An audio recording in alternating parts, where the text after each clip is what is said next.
Hello friends, welcome to AY study. तो friends, हम लोग जो है आज गुप्त काल के बारे में देखेंगे। गुप्त काल से रिलेटेड जितनी भी जानकारियां हैं, इंपॉर्टेंट फैक्ट्स हैं, उसको कंप्लीट करेंगे। ठीक है, खासकर जो एग्ज़ाम में आए हुए हैं। तो फ्रेंड्स, इसके पहले जितने भी टॉपिक करा दिए गए हैं उसको आप लोग रिवीजन करते रहिए, क्योंकि एग्ज़ाम जो है डेट भी आ गई है एग्ज़ाम की, तो अपनी तैयारी अच्छे से करते रहिए। ठीक है, तो चलिए अभी जो है हम लोग गुप्त काल के बारे में थोड़ा बहुत इसके बारे में देख लेते हैं। तो जो गुप्त साम्राज्य है, अगर गुप्त साम्राज्य के बारे में देखें तो जो इसकी नींव पड़ी थी, यानी जो इसकी स्थापना हुई थी, वो तीसरी शताब्दी में हुई थी। कब हुई थी? तो तीसरी शताब्दी के चौथे दशक में, तथा जो इसका उत्थान था वो जो है चौथी शताब्दी की शुरुआत में हुआ था। ठीक है, तो तीसरी और चौथी शताब्दी इससे संबंधित है। और अगर देखेंगे गुप्त वंश का प्रारंभिक जो राज्य है वो कहाँ कहाँ तक था, तो वो जो है उत्तर प्रदेश और बिहार में था। ठीक है, उत्तर प्रदेश और बिहार में था। ठीक है, और इसका जो पहला शासक था गुप्त वंश का जो पहला शासक था एक चंद्रगुप्त प्रथम था। ठीक है, पहले जो शासक थे इस साम्राज्य के चंद्रगुप्त प्रथम थे, चंद्रगुप्त प्रथम। ठीक है, तो चलिए अब जो यहाँ पे इम्पोर्टेंट फैक्ट्स दिए गए हैं उसको देख लेते हैं। और फ्रेंड्स, ये जो गुप्त काल है, गुप्त काल को भारतीय इतिहास का स्वर्ण युग माना जाता है। ठीक है, तो ये भी याद रखना है, ये भी एग्जाम में पूछा हुआ है कि भारतीय इतिहास का स्वर्ण युग जो है किससे माना जाता है, तो गुप्त काल को माना जाता है। ठीक है, चलिए अब आगे देखते हैं। यहाँ पे जो दिया गया है फैक्ट्स उसको देखते हैं। तो यहाँ पे जो है कि गुप्तों के मूल निवास स्थान के संदर्भ में देखना है, बताना है। ठीक है, गुप्तों के मूल निवास स्थान के संदर्भ में जो विद्वानों के मत हैं वो यहाँ पे दिए गए हैं। तो एक तरफ तो स्थान दिया गया है और एक तरफ विद्वानों के मत दिए गए हैं। तो एलन गांगुली, रमेश चंद्र मजुमदार, ये लोग जो है बताए हैं इनका जो स्थान था बंगाल में था। हेमचंद्र राय चौधरी इन्होंने बताया कि मगध में था। ठीक है, मगध में बताया।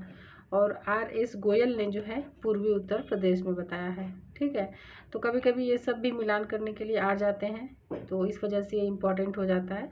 ठीक है, चलिए अब आगे देखते हैं। अब यहाँ पे जो गुप्त काल का जो इतिहास था उसके बारे में जानने के स्रोत क्या हैं, तो हम लोग स्रोत भी देख लेते हैं। ठीक है, तो यहाँ पे जो साहित्यिक स्रोत है, पहले साहित्यिक स्रोत के बारे में देखते हैं। तो विष्णु पुराण से, वायु पुराण से, मत्स्य पुराण से और ब्राह्मण पुराण से जो है गुप्त इतिहास के बारे में जाना जा सकता है। उसके बाद यहाँ पे जो विशाख दत्त कृत देवी चंद्रगुप्तम है, एक नाटक है। ठीक है, इससे जाना जा सकता है। और मुद्रा राक्षस, इससे भी जाना जा सकता है। तो पहले तो ये ध्यान रखना है कि देवी चंद्रगुप्तम और मुद्रा राक्षस के जो रचनाकार हैं ये विशाख दत्त हैं। ठीक है, पूछा हुआ एग्जाम में। अब जो है शूद्रकृत जो है मृच्छ कटिकम, इससे भी जो है गुप्त इतिहास के बारे में जाना जा सकता है। बादशायन कृत अगर देखें कामसूत्र, तो इससे भी जो है गुप्त इतिहास के बारे में जाना जा सकता है। ठीक है, अब आगे देखते हैं। यहाँ पे चीनी यात्री जो फायान था उसका जो यात्रा विवरण है उससे जाना जा सकता है। किशोरिका या वज्जिका कृत कौमुदी महोत्सव, ये भी नाटक है, इससे जाना जा सकता है। और जो कालिदास की रचनाएं हैं, ठीक है, ये भी जो है गुप्त काल के इतिहास के बारे में बताती हैं। गुप्तकालीन विविध साहित्यिक, धार्मिक, ऐतिहासिक एवं समकालीन वैज्ञानिक जो ग्रंथ हैं, इन सबसे जो है गुप्त काल के इतिहास के बारे में जाना जा सकता है। ठीक है, तो अभी तक जो है हम लोग साहित्यिक स्रोत के बारे में देखे हैं। ठीक है, अब हम लोग जो है पुरातात्विक स्रोत के बारे में देखते हैं। तो जो पुरातात्विक स्रोत है, अगर ये देखें तो जो समुद्रगुप्त की प्रयाग प्रशस्ति है, इससे जो है जाना जा सकता है गुप्त काल के बारे में। चंद्रगुप्त द्वितीय के उदयगिरी से प्राप्त गुहा लेख हैं, ये भी जो है इतिहास बताता है गुप्त काल का। मेहरौली का जो लौह स्तंभ है ये भी बता रहा है। स्कंदगुप्त के भीतरी स्तंभ लेख तथा जूनागढ़ अभिलेख जो है इससे भी पता लगाया जा सकता है। दामोदरपुर ताम्रपत्र लेख, विभिन्न शासकों द्वारा जारी किए गए सिक्के, निर्मित मंदिरों तथा स्मारकों का विवरण। तो ये सारी बातें जो यहाँ पुरातात्विक स्रोत के बारे में दी गई हैं, ठीक है, ये सब जो है गुप्त काल के इतिहास के बारे में बताते हैं। ठीक है, चलिए अब आगे देखते हैं। अब यहाँ पे हम लोग जो है समुद्रगुप्तकालीन विभिन्न प्रकार की जो स्वर्ण मुद्राएं हैं उसके बारे में देखते हैं। तो यहाँ पे गरुड़ प्रकार की जो मुद्रा है, तो इसमें क्या क्या बातें थी, क्या विशेषता थी इस मुद्रा की।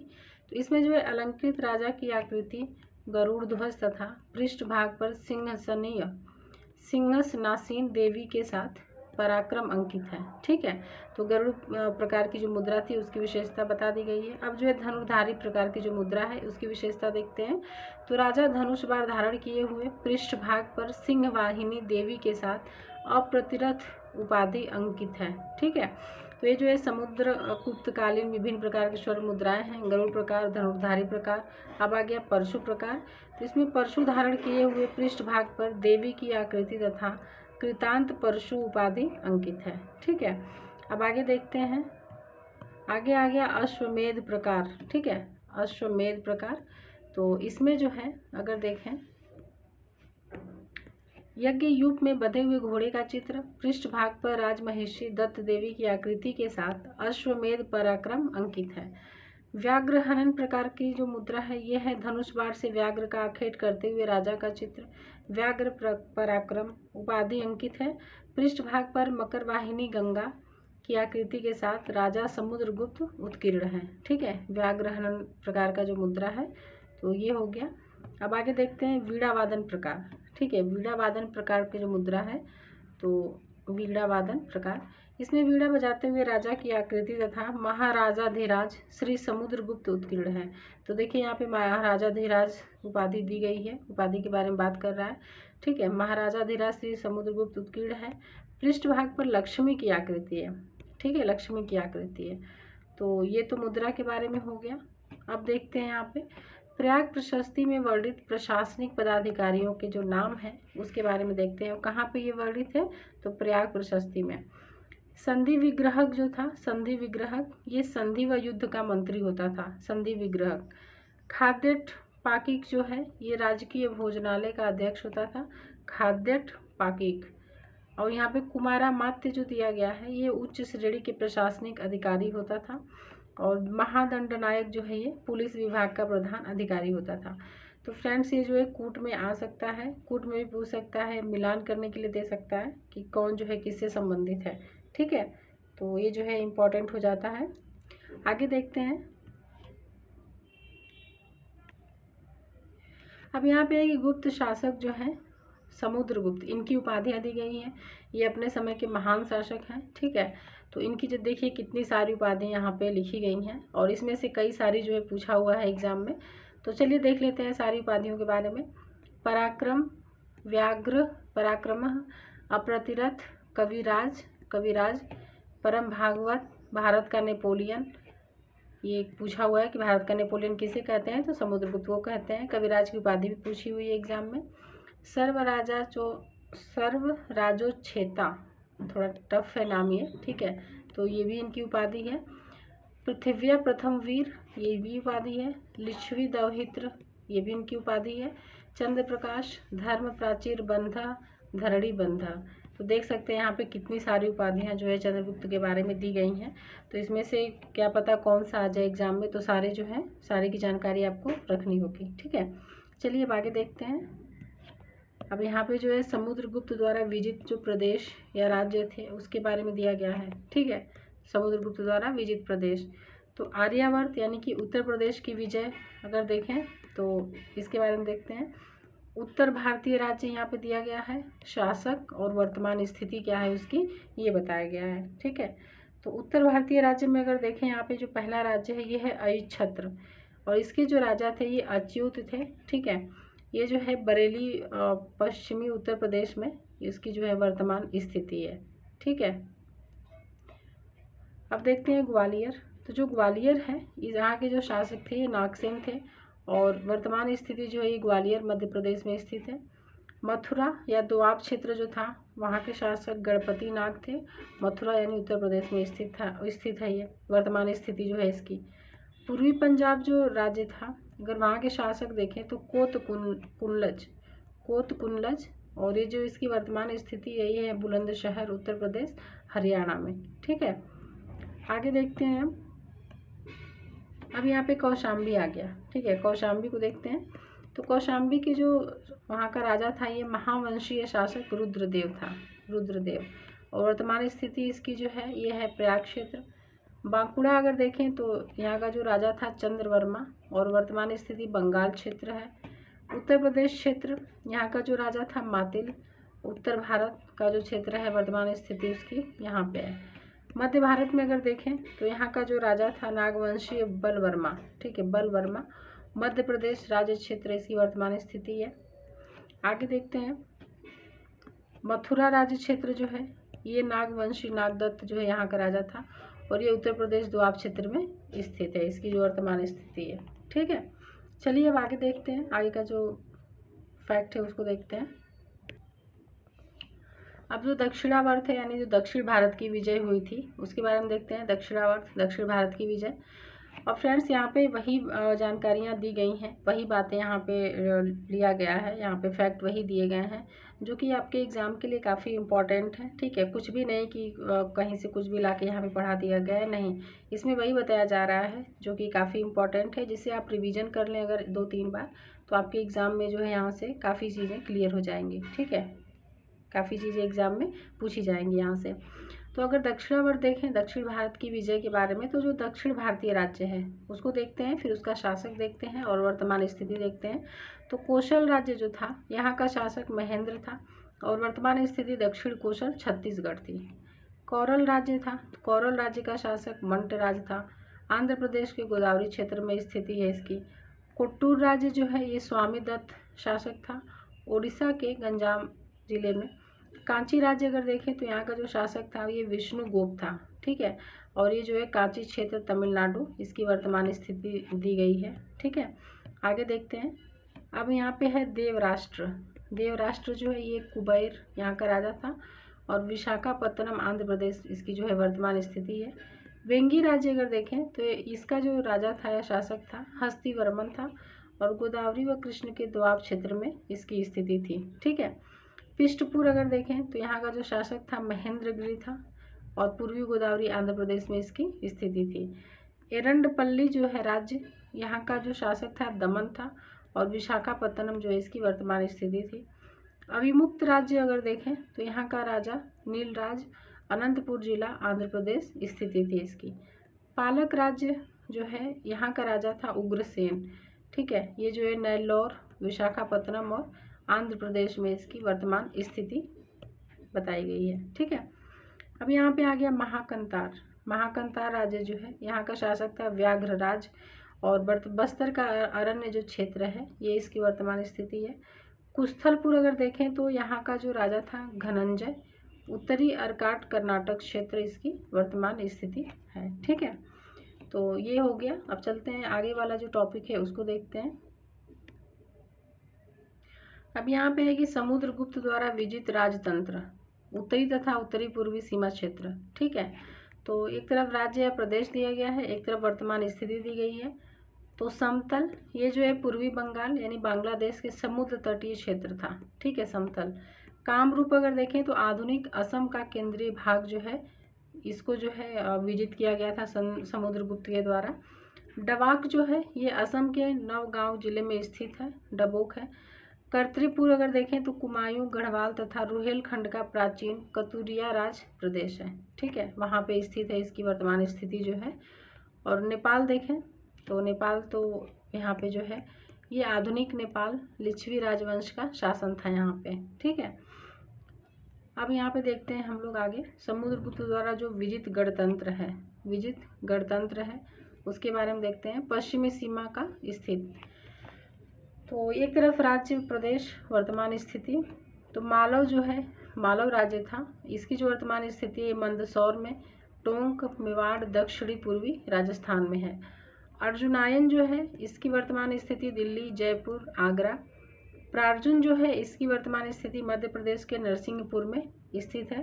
और अगर जो काक है इसको देखें तो सांची, प्राचीन नाम इसका जो है काकना द बोट है। ठीक है, सांची का देख लीजिए, ये भी क्या पता कहीं भूले भटके पूछ ही लें सब। आगे देखते हैं खरपारिक। खरपारिक जो है, खरपारिक राज्य जो है इसकी वर्तमान स्थिति दमोह यानी मध्य प्रदेश में है। सनकानिक की भिलसा के निकट ग्वालियर क्षेत्र में। आभीर का जो है सिंधु घाटी का दक्षिणी भाग व पश्चिमी राजपूताना क्षेत्र है ये।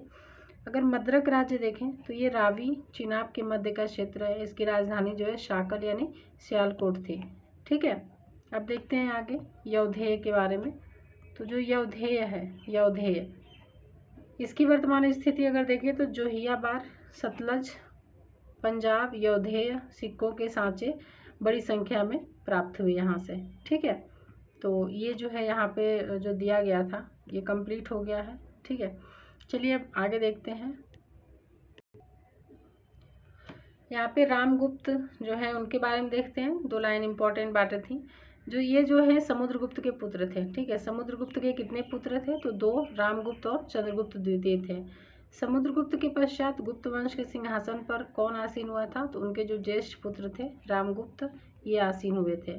ठीक है, आगे देखते हैं। जो रामगुप्त हैं उनकी ऐतिहासिकता के बारे में देखते हैं। रामगुप्त की ऐतिहासिकता, तो जो साहित्य है इस टाइम का साहित्य, ये जो है विशाख दत्त कृत देवी चंद्रगुप्तम, बाणभट्ट कृत हर्षचरित, भोजकृत जो है श्रृंगार प्रकाश, शंकराचार्य कृत जो है हर्षचरित की टीका, राजशेखर की काव्य मीमांसा, अबुल हसन अली कृत मुजमल उत तवारीख। ठीक है, ये गुप्त शासक रामगुप्त की ऐतिहासिकता के बारे में बताते हैं। और फ्रेंड्स, यहाँ पे जो रचना और रचनाकार के नाम दिए गए हैं ये भी इम्पॉर्टेंट हैं, पूछे हुए हैं एग्जाम में। तो ये ध्यान रखना है कि काव्य मीमांसा जो है किसकी रचना है? तो राजशेखर की है। और मुजमल उत तवारीख जो है ये अबुल हसन अली की है। ठीक है, भोजकृत श्रृंगार प्रकाश है। तो देख लीजिएगा यहाँ पे जो रचनाएं दी गई हैं। अब यहाँ पे आ गए हम लोग अभिलेख के बारे में देखते हैं। ठीक है, अभिलेख, तो जो अभिलेख है ये दुर्जन यानी विदिशा के लेख से पता चलता है। काम्बे का लेख, संजन का लेख, संगली का लेख, इन लेखों से जो है रामगुप्त के ऐतिहासिकता के बारे में पता चलता है। अगर मुद्राएं देखें तो भिलसा तथा एरड़ से प्राप्त जो ताम्र मुद्राएं हैं वो इनकी ऐतिहासिकता के बारे में बताती हैं। ठीक है, तो हम लोग जो है यहाँ पे गुप्त शासक रामगुप्त की ऐतिहासिकता के बारे में देख लिए। अब चलते हैं आगे, देखते हैं आगे का जो फैक्ट है उसे। अब हम लोग जो है यहाँ पे चंद्रगुप्त द्वितीय इनके बारे में देखेंगे। चंद्रगुप्त द्वितीय विक्रमादित्य के बारे में। ये जो है गुप्त काल के बहुत ही महान शासक थे। ठीक है, और इनके बारे में एग्ज़ाम में बहुत बार पूछता है। इनसे रिलेटेड जितनी भी इम्पोर्टेंट बातें हैं पूछा हुआ है एग्ज़ाम में। चलिए तो देखते हैं इसके बारे में। रामगुप्त के पश्चात गुप्त राजवंश के सिंहासन पर कौन आसीन हुआ था? तो चंद्रगुप्त द्वितीय विक्रमादित्य जो है आसीन हुए थे। ठीक है, और ये ध्यान रखना है कि जो चंद्रगुप्त द्वितीय थे ये जो है समुद्रगुप्त के पुत्र थे। तो इनके पिताजी भी बहुत महान थे और ये भी जो है एक महान शासक हुए। चंद्रगुप्त द्वितीय विक्रमादित्य ने किसकी हत्या कर सिंहासन प्राप्त किया था? तो इन्होंने अपने भाई की रामगुप्त की हत्या कर दी थी और फिर सिंहासन पर बैठ गए थे। चंद्रगुप्त द्वितीय विक्रमादित्य के पिता का नाम क्या था? तो समुद्रगुप्त। चंद्रगुप्त द्वितीय विक्रमादित्य की माता का नाम क्या था? तो दत्त देवी। क्या नाम था? दत्त देवी। ठीक है, आगे देखते हैं। चंद्रगुप्त द्वितीय विक्रमादित्य की शासनावधि क्या थी? तो ये जो 375 से लेकर 415 ईस्वी तक इन्होंने शासन किया था। किस गुप्त शासक के शासनकाल में राजनीतिक तथा सांस्कृतिक दोनों दृष्टियों से अभूतपूर्व प्रगति हुई? तो चंद्रगुप्त द्वितीय विक्रमादित्य के शासनकाल में। इस वजह से इनका जो है काल जो है बहुत इंपॉर्टेंट हो जाता है। ठीक है, आगे देखते हैं। अब चंद्रगुप्त द्वितीय विक्रमादित्य कालीन ऐतिहासिक स्रोत क्या क्या है, कहाँ से जो है इनके इतिहास के बारे में जानकारियाँ मिलती हैं? तो पहले तो अगर साहित्य देखें तो साहित्य में कालिदास के जो ग्रंथ हैं उससे जो है चंद्रगुप्त द्वितीय विक्रमादित्य की ऐतिहासिक बातें पता चलती हैं। अगर विदेशी विवरण में देखें तो चीनी यात्री जो फयान है उसके यात्रा वृत्तांत से पता चलता है। अभिलेख में देखें तो मथुरा स्तंभ एवं शिलालेख, उदयगिरी के 2 लेख, गढ़वा अभिलेख तथा सांची से प्राप्त जो अभिलेख हैं उससे प्राप्त होते हैं। और सिक्के अगर देखें तो स्वर्ण, रजत एवं ताम्र के विविध प्रकार के सिक्के जो हैं इनकी ऐतिहासिक स्रोत के बारे में बताते हैं। ठीक है, चलिए अब आगे देखते हैं। यहाँ पे इनकी उपाधियाँ बहुत इंपॉर्टेंट हो जाती हैं। ठीक है, चंद्रगुप्त द्वितीय विक्रमादित्य की जो उपाधियाँ हैं ये बहुत इंपॉर्टेंट हो जाती हैं क्योंकि अभी तक एग्ज़ाम में लगभग सारे पूछ लिए हैं। ठीक है, फिर भी इन्हीं में से ही आएगा जो भी आएगा। तो चलिए एक बार देखते हैं। इनकी जो उपाधियाँ हैं देवगुप्त, देवराज, देवश्री, विक्रमांक, विक्रमादित्य, यहाँ जो नाम में लगा हुआ है ये इनकी उपाधि ही है विक्रमादित्य। परम भागवत, राजाधिराजवर्षी, राजाधिराजर्षि, भट्टारक, तो ये सारी जो है चंद्रगुप्त द्वितीय विक्रमादित्य की उपाधियाँ हैं। ठीक है, गुप्त शासक चंद्रगुप्त द्वितीय किसे पराजित करने के पश्चात विक्रमादित्य की उपाधि धारण की थी?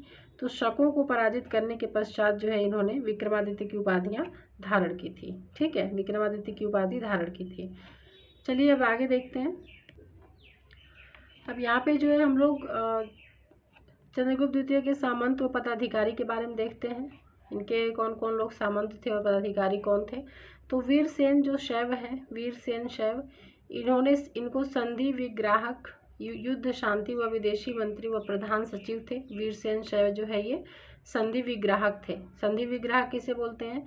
जो युद्ध शांति व विदेश मंत्री था उसे ही जो है संधि विग्राहक बोलते थे, और यही प्रधान सचिव भी थे वीरसेन शैव। आम्रकार्दव जो है ये सेनापति थे। स्वामीदास जो है ये बल्ख भारत का गवर्नर, ठीक है, भारत का गवर्नर थे। गोविंद गुप्त जो है ये तीरभुक्ति यानी तिरहुत का गवर्नर।